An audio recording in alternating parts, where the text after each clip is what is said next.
Kumusta po so far po yung tatlong inihain na impeachment complaint? Ano na po ang disposisyon ng inyong opisina muna? Yun po, ayos na po yung tatlo, no? Anytime pwede ko na po i-transmit kay House Speaker. They are also planning to file another complaint, no? Yun po ang tinatawag nating fourth complaint.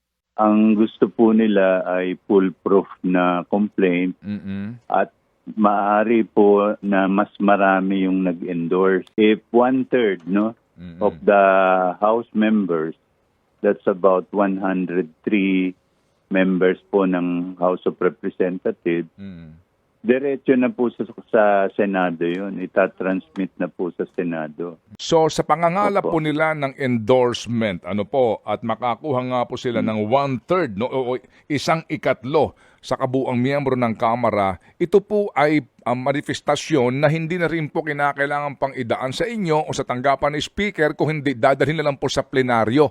And then kapag po na-verify ninyo ang lahat ng mga lumagda doon po sa naturang impeachment complaint na ito, hindi na po ito ipapanig pa sa Speaker's office kung hindi idadaan na po ito sa plenaryo para po sa kaukulang pong approval, kumbaga. Pwede po naman i-transmit na itong tatlo, no? Yun na, iniintay lang natin itong pakiusap ng ibang House members na mas magpapadali po sa impeachment complaints, no?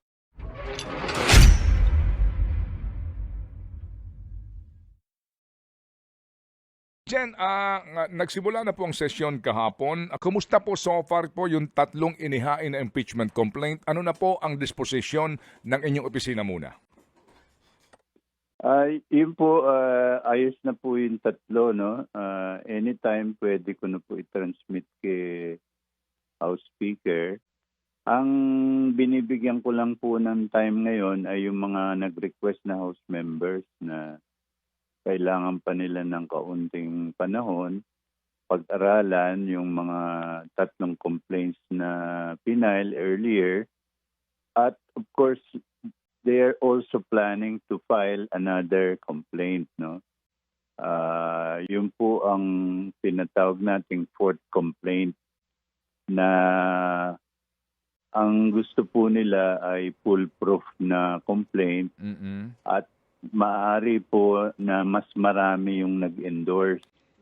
Kasi po under our rules, if one-third, no, of the House members, that's about 103 members po ng House of Representatives, diretso na po sa Senado yun. Itatransmit na po sa Senado. Pagka nakuha nila ang 103 signatures, no, or endorsers ng kanilang complaint. So, maaring ganun po yung balak ng iba nating House members. Opo, that's really a new development. Ano po, kasi ngayon nagbigay ho kayo ng detalye na yung third mode ang pwede pong gawin nito pong mga kongresista na kumausap po sa inyo. Ano po, bago Opo. Sige, so ito po yung kumbaga mas mabilis na pamamaraan para maipanik sa Senado ang impeachment complaint. Opo, kasi the moment nag-submit po sa akin ng complaint, tapos be-verify po natin individually yung nakapirma, no, or nag-endorse na House members, pwede na po ang magdesisyon ng plenary na idiretso na yun sa Senate po. Wala na pong referral sa Committee on Rules and then Committee on Justice, which will really take time. Opo. Para ho mas maintindihan po ng ating mga kababayan, dito po yung third mode na pinag-uusapan natin na SecGen. So sa pangangala po nila ng endorsement, ano po, at makakuha nga po sila ng one-third, no, o isang ikatlo sa kabuang miyembro ng Kamara, ito po ay manifestasyon na hindi na rin po kinakailangan pang idaan sa inyo o sa tanggapan ni Speaker kung hindi dadalhin na lang po sa plenaryo para sa kanya pong ratifikasyon. Ganun po ba yon? Dadaan po sa aking opisina dahil ibe-verify po namin kung yung talagang nakapirma ay yung tao na yon. Okay. Opo, opo. Hindi naman humahirap yun. Mm-mm. Magtatawagan lang kami o yung iba pupunta sa aking opisina Mm-mm. and then sasabihin sa akin, ako yan nakapirma na yan and I am endorsing that complaint. Opo, opo, opo. That can take a few hours lang po. Opo, opo. And then, kapag po na-verify ninyo ang lahat ng mga lumagda doon po sa naturang impeachment complaint na ito, hindi na po ito ipapanig pa sa Speaker's Office, kung hindi idadaan na po ito sa plenaryo para po sa kaukulampong approval, kumbaga. Opo. Okay, opo. Sige. Kasi po yung normal route po, I will transmit to the speaker's 10 session days to refer it to the Committee on Rules, no? And then Committee on Rules, bigay po yan sa plenary. Plenary refers it to the Committee on Justice. The Justice Committee has 60 session days to decide, no? Which to recommend to the plenary, no? And then plenary, pwede yung magkaroon pa ng discussion dyan, debate, kung i-refer na yan sa Senate or yun po. So, by the time matapos po yung proseso na yun, baka kapos na po yung oras. Kasi we have only a few remaining sessions dito sa 19th Congress, no? Like ito pong from January 13 to February 7, ang ano po lang, 4 weeks po yan, 3 times 4, 12 session days.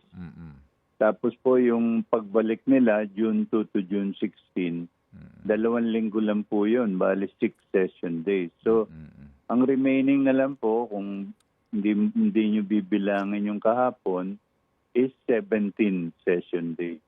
Opo, opo. So, opo. So, kumbaga yung materiality of time, no, ay napaka-importante. Sec-Gen, ito lang po.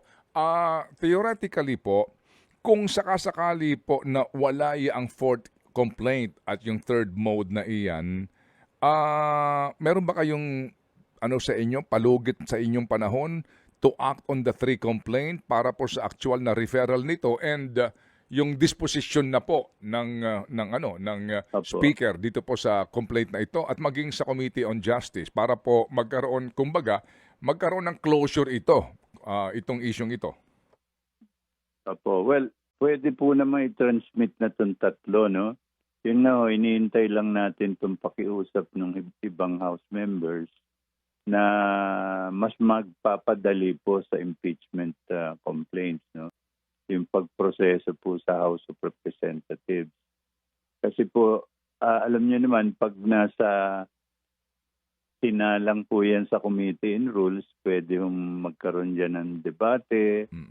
Tapos sa plenary po, yung mga House members na kontra o pabor, may mga suggestions po yan. So, hindi ho automatic yan na pag na-refer sa plenary, tapos na po, no? And then, pag na-refer po yan sa Committee on Justice, bibigyan ho ng Committee on Justice ng pagkakataon sagutin ng mga involved, no? Opo. At mga witnesses po magte-testify. Kaya nga ho, they're given 60 session days. Opo.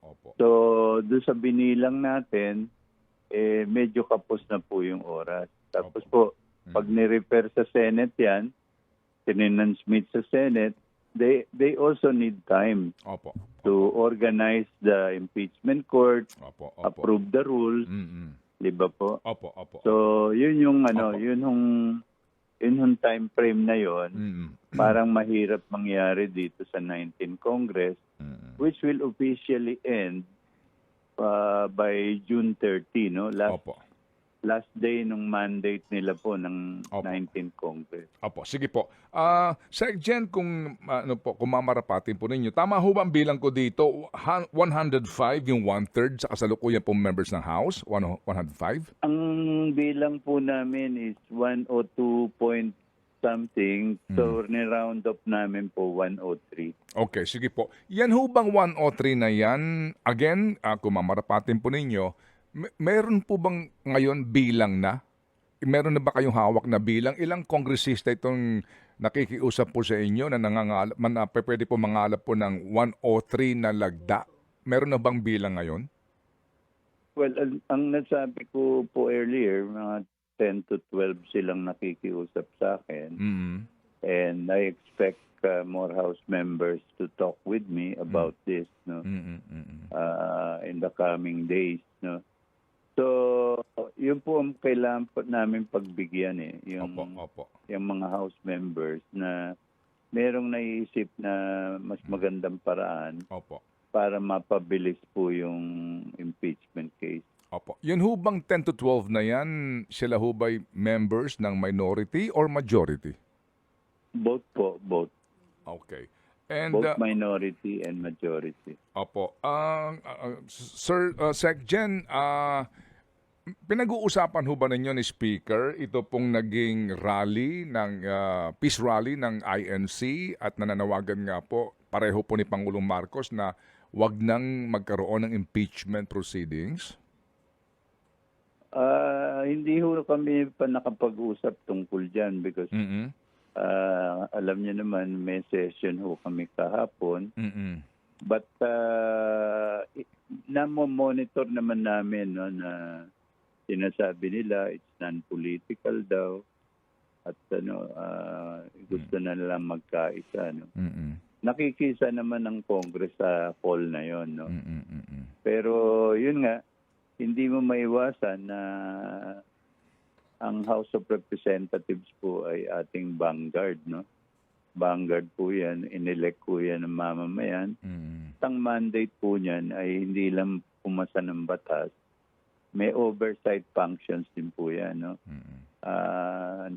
Tinitignan po nila kung tama yung, kunyari ginagawa ng mga government officials, yung paggamit po ng kanilang pondo, Mm-mm. kung naaayon ho yun sa batas. Mm-mm. So, yan po ang inherent powers ng House of Representatives under the principle of check and balance.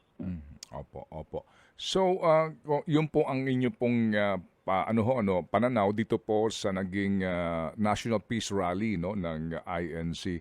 Ano ho naman po kaya, kung meron man, reaksyon dito ang Kamara, ang inyong opisina, Office ni Speaker, doon sa naging survey ng SWS na mas malaki ang bilang ng mga Pilipinong pabor umano sa impeachment ni VP Sara? I think yun yung nag-encourage dito sa mga House members to talk to me and say, wait for our complaint, no, or wait for the fourth complaint that we will endorse. Kasi kung may support na talaga ng mamamayan, nagbigay ng lakas ng loob to sa ating mga House members na talagang seryosohin itong impeachment complaint na ito. Opo, sige po. So Sec Gen, ito pong linggong ito will be crucial sa mga decision po na gagawin ng mga miyembro ng Kamara, considering nga po na ang inyo pong last day ng session bago po ang bakbakan sa halalan Pebrero 7. Opo, Pebrero 7 po, yun yung last session day, no? At by practice po kasi, nag-e-end ang session, not necessarily on Friday, February 7, pero Wednesday pa lang po nag-a-adjourn na. Oo nga po.